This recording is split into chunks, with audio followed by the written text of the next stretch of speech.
This is Hepodix and hope you enjoy. LeBlanc is one of those class cannons that can be really scary in earlier stages of the game. Also due to her great mobility and viability to literally 3-shot players, makes her one scary assassin. However, the problem with LeBlanc is that she falls off late game sooner or later as her teamfight potential isn't that good. Talon is one of those champions that has been forgotten in terms of unpopularity. However, that doesn't change the fact that his abilities work as a combo, makes him one bursty assassin. Talon's true power lies within the third ability, Cutthroat, which silences the enemy long enough for you to kill him down in a matter of seconds.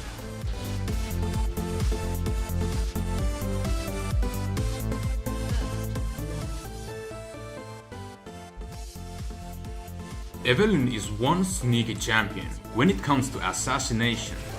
Evelynn's passive makes her to go invisibility while not in combat, which is just amazing, and therefore the ganks and the initiation she can offer can be really scary.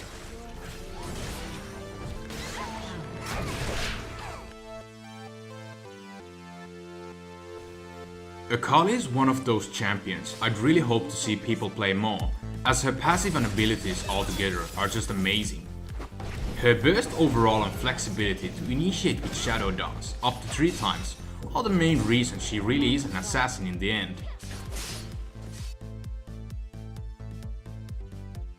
Rengar is one of those champions which can be really confusing at first sight, but once you get the grip on the mechanics he can offer, it is just awesome kit altogether.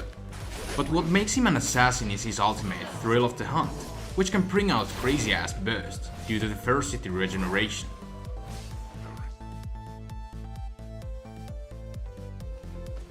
Kassadin is a true bully, an annoyance whenever you try to catch this Voidwalker. His abilities have good design for middle lane, since you can silence the enemy whenever you feel like it, and the passive helps out to decrease the magic damage he's taking there. But what makes Kassadin the true assassin is his ultimate, Riftwalk, which runs on very low cooldown, and therefore makes him one mobile bastard.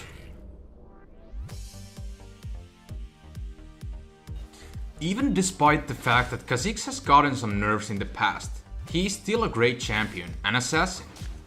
The ability to jump back and forth with the evolved leap and the stealth mechanism the ultimate can offer makes him still a very scary assassin today.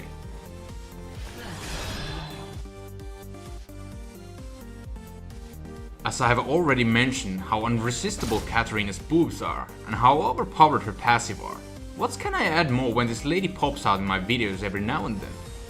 The reason, however, I have to include Katarina here is how well she can execute large AoE bursts in a matter of seconds and then just escape away with the shampoo like nothing happened. Quickly bursting down someone is definitely something that assassins should be capable of, and Katarina managed to do the job very well.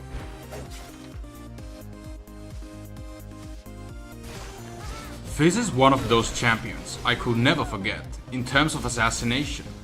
His abilities have excellent potential to burst down enemy champion from 100 to 0, not to forget his third ability, Playful/Trickster, which is one of the best abilities in the game in terms of avoiding damage.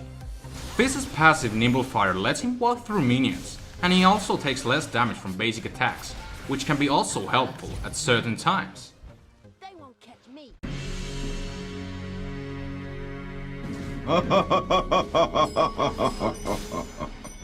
Zed is a champion that I used to overlook when he first came out, but once I played and learned how to play this Shredder of Doom, I really changed my opinion around. Zed's mechanics are just so much fun, I cannot get enough of him, but what really makes him the true assassin is the burst he can offer. Even though Zed's third ability doesn't do damage by itself, his other abilities and even the passive supports and guarantees the fact that once you initiate with Zed, there's nothing but corpses afterwards. So in a nutshell, Zed is a very well designed champion altogether and a wonderful assassin to play with.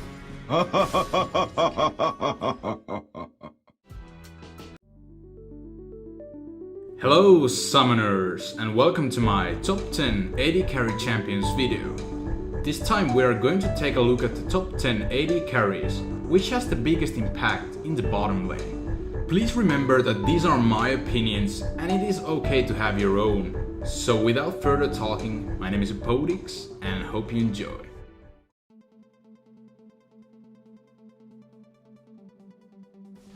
Ashe is without a doubt one of the classic AD carries that has carried past over 3 years in course of the game. While Ashe might not have the strongest laning phase, she is still a very moderate CC game breaker and has a good late game potential as well.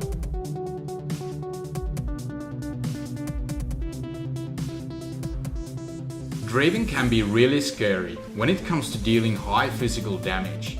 His first ability, Spinning Axe, makes a really deadly pressure around in the laning phase, and he can do really decisive plays and also feels the needs for a team.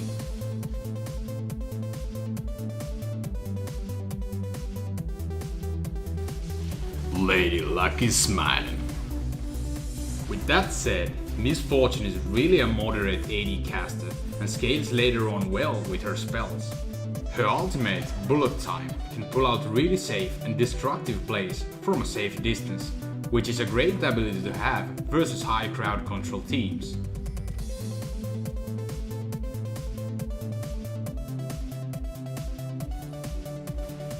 Graves being also one hell of an AD caster, he also has his own tricks in his sleeve that makes him more or less a unique AD carry.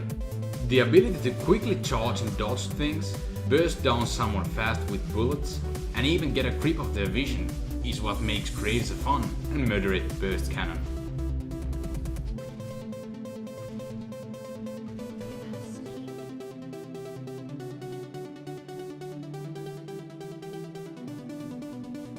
While many AD carries have some AoE potential in their kit, Vayne has none however. Still, despite that, her abilities focus on bringing one person from 100 to 0 in a matter of seconds. The amount of damage that Silver Bolts mixed with Tumble and her ultimate Final Hour does is just insane and gets even more terrifying as later the game goes. In a nutshell, just amazing single target focus.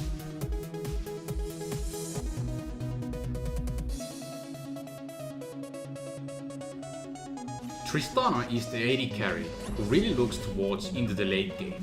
Her passive, Draw a Bead, makes him a scary poke in the late game, and her rocket jump ability lets Tristana position herself in a safe spot.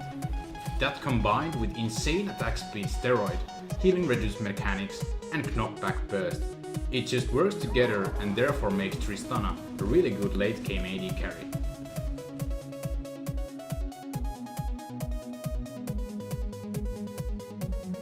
Corki is the AD carry that has the most memories towards myself.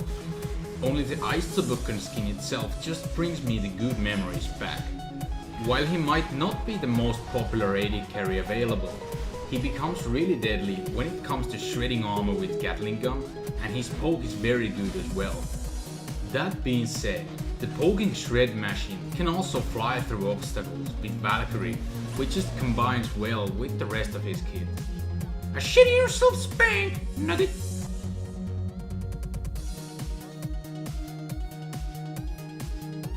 The reason why Caitlyn is so popular nowadays is because her addictive playstyle. First of all, Caitlyn is known for her superior base auto attack range. Unlike Tristana, who gains range per level, Caitlyn has the standard range over the course of the game, and therefore can be more annoyance in the laning phase when it comes to poking, busting out junglers with traps, or finishing people with a lock-on shot. Good AD carry, nevertheless.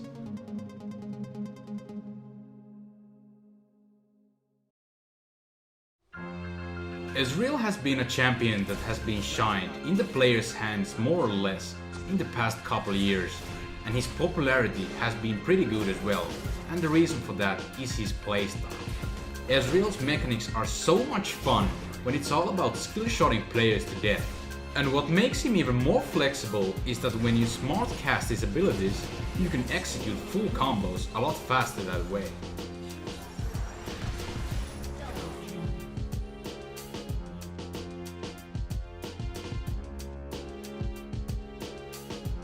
As I recently noticed the potential Varus has as an AD carry, I really got excited from that moment. Varus' abilities just make your laning phase an ease, and trades off really well against others.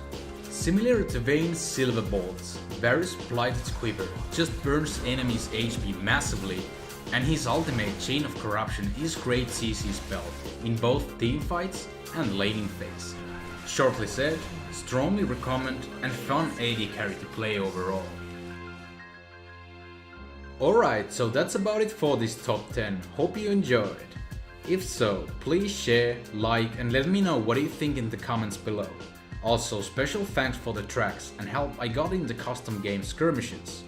If you haven't yet, please subscribe for my YouTube channel for weekly League of Legends and other gaming videos to come. My name is Apodix and have a nice day. More information about the newest champion to League of Legends, Azir, the Emperor of the Sands. Today, we're going to go over all of the statistics for his abilities as well as his base stats, so let's go ahead and get right into it. On the screen, I'm going to put up an image of all of his base statistics, and there will be a link to the description from where I got this information for you guys to go check out as well. These are the first stats coming from the PBE servers, and although things can definitely change before the full release, they're going to work some things out, these are a pretty good starting point to realize how this champ is going to work. The base stats up on the screen, as you can see, damage is 43, health 390, mana 280, movement speed 300. He starts out with some armor and more magic resist, and then just his range. He's got a pretty decent range, is something that I noticed from this. Moving down the list here, we're going to start with his abilities. His passive, Shimura's Legacy. Azir gains 2% attack speed for every 1% cool reduction he has. So just like Nasus, if you're farming his Q, you're going to want to stack up on cool CDR items to help boost up his attack speed. The Sun Disk. This was something that I covered in the previous video, but didn't know the specifics on so far, so now that this information is in, it's kind of nice to know. Once the Sun Disk goes down after destroying one of the enemy turrets, it will last for 1 minute. This ability is something that I'm really interested to see how well it can play in the middle of team fights and being able to dive turrets. And then there is a 3-minute cooldown on the Sun Disk. Going on to his Q, Conquering Sands. This little breakdown here is just so you guys can see how it scales with his AP. It's going to be plus 0.6 right now. Magic damage. It also, the slow you can see is 20% for 1 second. Mana cost is straight across the board right now. 800 range on his Q. This is going to be ridiculous. So much poke. And then a scaling from 10 to 6 on his cooldown as you level up. Going into his W. Right now, as it stands, the soldiers all last for 9 seconds no matter what level you're at.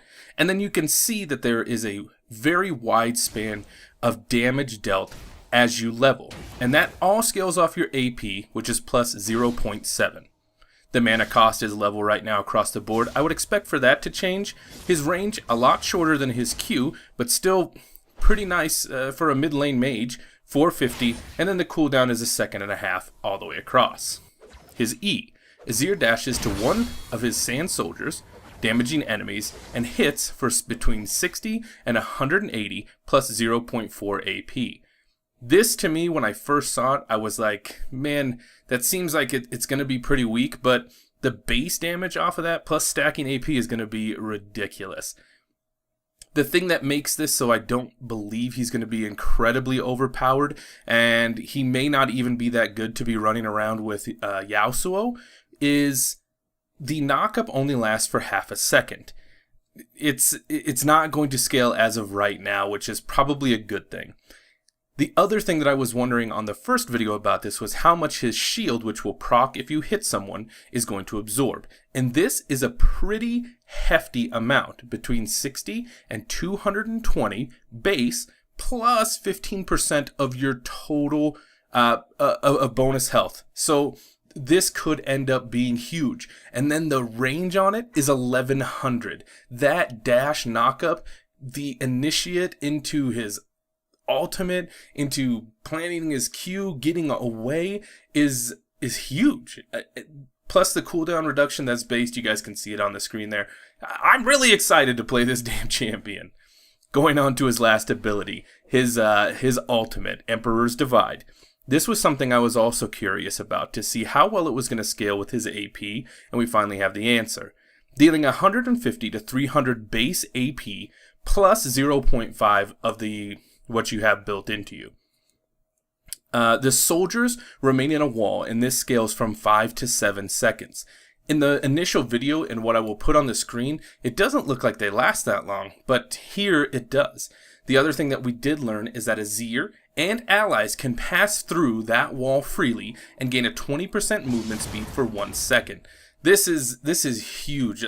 I think this ultimate, although it has an incredibly short range, is going to be very, very useful, and it's going to be an amazing engage. I was kind of thinking it's like a Flash Tibbers, since it stuns and knocks back. It doesn't stun, excuse me, it knocks back, but that's kind of how I would envision playing it. Flash Emperors dividing instead of Flash Tibbers. And so everything that I'm finding out about this champ is fantastic, and I'm excited to play him. Guys, he's on PvE right now. You can go and check him out if you're on that kind of thing. More information will come out, and I will try to bring that to you guys. But I want to thank each and every one of you who checked out the previous video. The link for that will be at the end of this video.